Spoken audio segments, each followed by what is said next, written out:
মানুষের দোয়া আর ভালোবাসায় বেগম খালেদা জিয়া আবারও সেরে উঠবেন বলে আশাবাদী চিকিৎসকরা। সংবাদ সম্মেলনে মেডিকেল বোর্ডের অন্যতম সদস্য তার ব্যক্তিগত চিকিৎসক ডাক্তার AZM জাহিদ জানান, চিকিৎসা গ্রহণ করতে পারছেন খালেদা জিয়া। অবস্থার উন্নতি হলে তাকে নেওয়া হবে বিদেশ।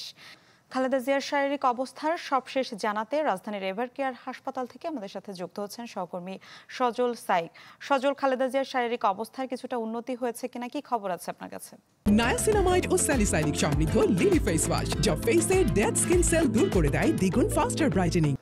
মিলা জানেন যে আজকে 11 দিন হতে চললো খালেদা জিয়া এভারকেয়ার হসপিটালে ভর্তি রয়েছে এবং এর মধ্যে কিন্তু আমরা দেখেছি যে নানা সময় কখনো তার অবস্থা একটু ভালো হচ্ছে, আবার কখনো বা খারাপের দিকে যাচ্ছে।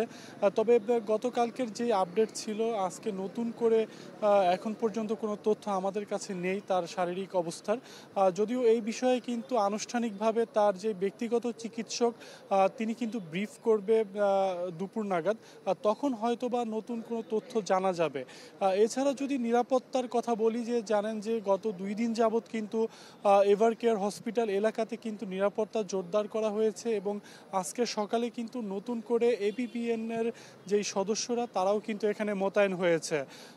আসলে SSF এর সদস্যরাও কিন্তু উপস্থিত রয়েছে, তারা হসপিটালের ভেতরে রয়েছে। এছাড়া কিন্তু যে কয়েক স্তরের এখানে চেকপোস্ট বসানো হয়েছে, যদি কোনো হসপিটালে রোগী থাকে তাদেরকেই মূলত ঢুকতে দেয়া হচ্ছে, এছাড়া কিন্তু অন্য কাউকে ঢুকতে দেয়া হচ্ছে না।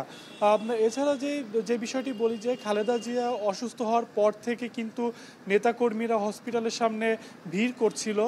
আজকে সকালে এখন পর্যন্ত সেই ভিড় লক্ষ্য করিনি, তবে আমরা দেখেছি যে প্রতিদিনই বেলা বাড়ার সাথে সাথে কিন্তু তাদের নেতাকর্মীরাও হসপিটালের সামনে এসে ভিড় জমায়।